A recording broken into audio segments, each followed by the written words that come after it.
नमस्कार, आप सभी का इस YouTube चैनल पर स्वागत है।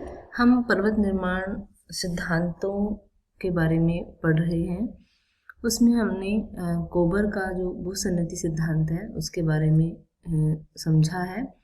अब हम जो भू आकृति विज्ञान या भू विज्ञान का जो सबसे प्रमुख सिद्धांत जो माना जाता है, जिसे हम प्लेट टेक्टोनिक थ्योरी या प्लेट विवर्तनिकी सिद्धांत के नाम से जानते हैं।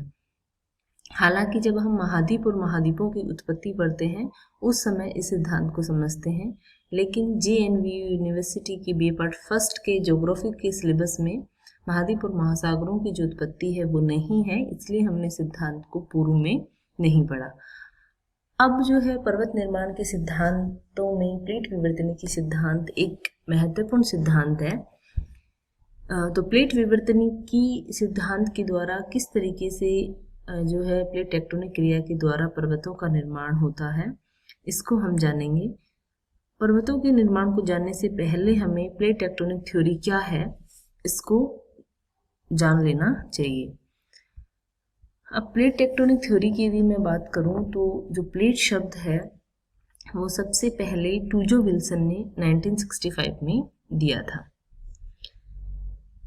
ये जो सिद्धांत है ये पृथ्वी के आंतरिक बलों से संबंधित क्रियाओं तथा उससे निर्मित जो विभिन्न आकृतियां हैं उनकी व्याख्या करता है।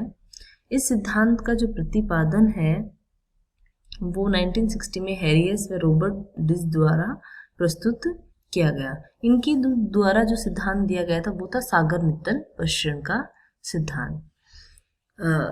उस समय तक प्लेट विवर्तनिकी सिद्धांत नाम से ये नहीं जाना जाता था, क्योंकि प्लेट जो शब्द है वो 1965 में मैंने बताया कि सबसे पहले टूजो विल्सन ने दिया और 1960 में सागर नित्तल प्रसरण हैरियस और रॉबर्ट डिस के द्वारा दिया गया।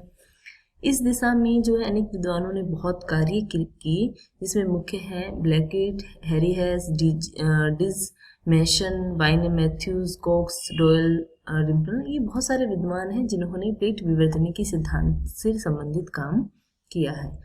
प्लेट विवर्तनिकी की जो संकल्पना के अनुसार भूतल का जो ऊपरी दृढ़ खंड जो है, ये भूपृष्ठ का जो ऊपरी भाग है, जो भूतल है इसका जो ऊपरी भाग है, जो क्रस्ट है, वो दृढ़ भूखंड का बना हुआ है, जिसे प्लेट कहते हैं। तो प्लेट सिंपल भाषा में हम कह सकते हैं कि ये भूतल का ऊपरी जो दृढ़ खंड है उन्हें प्लेट के नाम से जाना जाता है, अर्थात स्थलीय दृढ़ भूखंड को ही प्लेट कहते हैं। इन प्लेटों के स्वभाव और इनके प्रभाव से संबंधित जो अध्ययन है वो हम प्लेट विवर्तनिकी सिद्धांत के अंतर्गत करते हैं, या फिर यूँ कहें कि जो प्लेट्स हैं जो कि स्थलीय दृढ़ भूखंड है, इनके मध्य जो विवर्तनिक क्रियाएं या टेक्टोनिक जो प्रोसेस होती है उसका अध्ययन प्लेट विवर्तनिकी सिद्धांत के अंतर्गत किया जाता है। प्लेट जो संकल्पना का जो प्रादुर्भाव है ये दो तथ्यों पर आधारित है। एक तो महाद्वीपीय प्रवाह की संकल्पना, जो कि हम पढ़ते हैं वेगनर का महाद्वीपीय विस्थापन सिद्धांत, इस महाद्वीपीय प्रवाह की संकल्पना में सबसे इम्पोर्टेंट है वो, और दूसरा है सागर तली के प्रसार या सागर नित्तल प्रसरण, सी फ्लोर स्प्रेडिंग कंसेप्ट। इन दो सिद्धांतों पर ये संकल्पना आधारित है। महाद्वीपीय प्रवाह के सिद्धांत, मतलब महाद्वीप वर्तमान में जहाँ महाद्वीप है पूर्व में ये यहाँ पर नहीं थे, इनकी मध्य प्रभाव हुआ है। और दूसरा है सागर तली का प्रसार, सागर तली के अंदर जो है वो प्रसार होता है। इन दो तथ्यों पर ये जो सिद्धांत है वो आधारित है। अब हम बात करें मोर्गन जो है, इन्होंने संपूर्ण पृथ्वी पर 6 प्रमुख प्लेट तथा 20 लघु प्लेटों में वर्गीकृत किया है।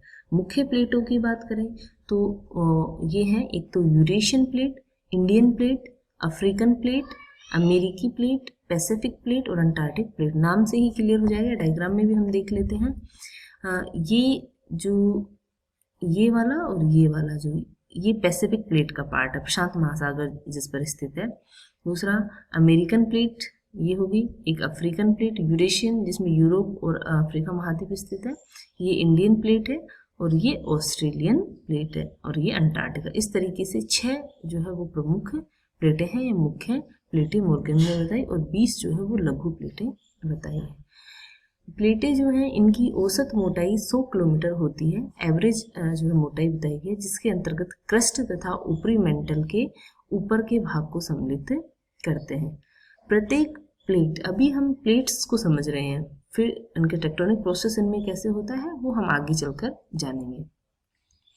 ऊपरी मंडल जो है, प्रत्येक प्लेट अपने घूर्णन ध्रुव के चारों ओर वृत्ताकार मार्ग में भ्रमण करती है। प्लेट्स में मूवमेंट किस तरीके से होता है, इनका जो घूर्णन ध्रुव होता है उसके चारों ओर ये वृत्ताकार मार्ग में भ्रमण करते हैं। इस तरह एक प्लेट अपने समीपस्थ प्लेट से दूर होती है तथा दूसरे के वो करीब आती है, तो वो एक दूसरे की ओर मतलब आती है, मतलब करीब भी आती है, और दूसरी प्लेट की वो जो है उससे दूर जाती है, क्योंकि वो अपने ध्रुव के चारों ओर वृत्ताकार मार्ग में भ्रमण करती है। इन प्लेटों के जो किनारे हैं वो सबसे इम्पोर्टेंट होते हैं, क्योंकि जितनी भी जो विवर्तनिकी या टेक्टोनिक प्रोसेस होते हैं वो सभी प्लेट्स के किनारों पर ही होते हैं, क्योंकि इन्हीं किनारों के सहारे ही भूकंप, ज्वालामुखी तथा विवर्तनिकी घटनाएं घटित होती हैं। सामान्य रूप में हम बात करें तो प्लेटों के किनारे जो है वो 3 प्रकार के होते हैं। आप चाहे पर्वतों की उत्पत्ति हुई हो, जो सागरीय गर्तों की उत्पत्ति, भूकंप, ज्वालामुखी, जो भी घटनाएं घटित होती हैं वो सारी प्लेट्स के किनारों पर होती हैं। प्लेट्स के किनारों को जो है वो मुख्य रूप से जो है वो 3 भागों के अंदर विभाजित या 3 प्रकार के होते हैं। इनमें जो है पहला विनाशशील प्लेट किनारा, डिस्ट्रक्टिव प्लेट मार्जिन, जिसे अभिसारी प्लेट किनारा भी कहते हैं, कन्वर्जेंट मार्जिन के नाम से भी जाना जाता है। एक्चुअली ये सीमांत है, 2 प्लेट आमने सामने अभिसरित होती है, मतलब एक दूसरे की ओर आती है। हाँ, हम इसको देख सकते हैं कि जब प्लेट्स के जो किनारे हैं, प्लेट्स जो है एक दूसरे की ओर उनके मध्य अभिसरण होता है, तो वो अभिसारी किनारा, जिन किनारों के सहारे प्लेट्स एक दूसरे की ओर गति करती हैं उसे अभिसारी किनारे कहते हैं। इन किनारों के सहारे पदार्थ निचली मेंटल में छिप, क्योंकि जब प्लेट एक दूसरे की ओर आती हैं तो भारी प्लेट नीचे धस जाती है और हल्की प्लेट उसके ऊपर रह जाती है। इन किनारों के सहारे पदार्थ निचली मेंटल में क्षेपण द्वारा जो है व्यतीत होता है, नष्ट होता है, अर्थात इन किनारों पर प्लेट का पदार्थ नीचे चला जाता है और प्लेट के किनारों में ह्रास होता है, मतलब उनका नुकसान होता है। इसलिए इन प्लेट सीमा को विनाशशील प्लेट किनारा के नाम से जाना जाता है और अभिसरण एक दूसरे की ओर आते हैं, इसलिए अभिसरी सीमा भी कहते हैं। इस डायग्राम में आप देख पा रहे हैं कि जो ये sky blue colour, green colour से जो दिखाए हुए हैं ये सारे जो है वो अपसारी किनारे हैं, और जो नीले कलर से दिखाए हुए हैं ये सारे जहाँ जहाँ प्लेट्स हैं उसके मध्य जो है वो विश्व के अंदर जो विभिन्न प्लेटें स्थित हैं उनके मध्य क्या हो रहा है, अभिसरण हो रहा है। और जहाँ ग्रीन कलर ये दिखाया हुआ है वहाँ पे अपसरण हो रहा है, और जहाँ पे ये पिंक कलर दिखाया हुआ है वहाँ पे जो है प्लेट्स एक दूसरे के सहारे खिसक रही है। तीनों किनारों को इस मानचित्र में प्रदर्शित किया गया है। हम बात करें तो अभिसरण जो है वो इस वाले इन प्लेट्स के बीच हो रहा है। दूसरा है संरक्षी प्लेट किनारा। संरक्षी प्लेट जो किनारा है इसमें क्या होता है कि प्लेट्स ना तो एक दूसरे की ओर आती है ना ही एक दूसरे से दूर जाती, बल्कि एक दूसरे के अगल बगल के अंदर खिसक जाती है, जिस कारण जो है रूपांतर भ्रंश का निर्माण होता है। जब हमने ब्रंशन पढ़ा था उस समय भी इसके बारे में चर्चा की थी। प्लेट के किनारों के धरातलीय क्षेत्र में अंतर नहीं होता है, ना तो वो दूर जाती है ना पास आती है, वो एक दूसरे के सहारे अगल बगल में खिसक जाती है, इसलिए इसे संरक्षी किनारा कहते हैं, क्योंकि इसमें ना तो नए पदार्थ का निर्माण होता है और ना ही प्लेट्स जो है वो नष्ट होती है। इस सीमा के सहारे न तो प्लेट का क्षय होता है और न ही नई क्रस्ट का निर्माण होता है। तीसरा जो प्लेट का किनारा है इसे रचनात्मक प्लेट किनारा या अपसारी प्लेट किनारे के नाम से जाना जाता है। रचनात्मक किनारों के सहारे नए पदार्थ का निर्माण होता है, नई क्रस्ट का निर्माण होता है। इसमें क्या होता है, प्लेट्स जो है वो एक दूसरे की विपरीत दिशा के अंदर गति करती हैं, एक दूसरे से दूर जाती हैं। यह प्रक्रिया मध्य महासागरीय कटक के सहारे उत्पन्न होती है, जहां 2 प्लेट्स हैं वो विपरीत दिशाओं में अपसरित होती हैं, विपरीत दिशाओं में जाती है।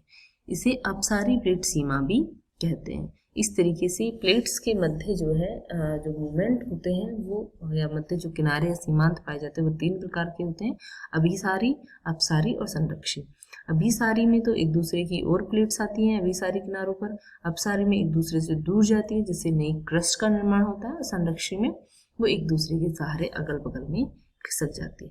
बाकी जो है वो प्लेट टेक्टोनिक के बारे में जो है सिद्धांत है, उसके बारे में हम अगले वीडियो में पढ़ेंगे और उनसे किस तरीके से प्लेट टेक्टोनिक थ्योरी के द्वारा जो है वो पर्वतों की उत्पत्ति को समझाया जाता है। धन्यवाद।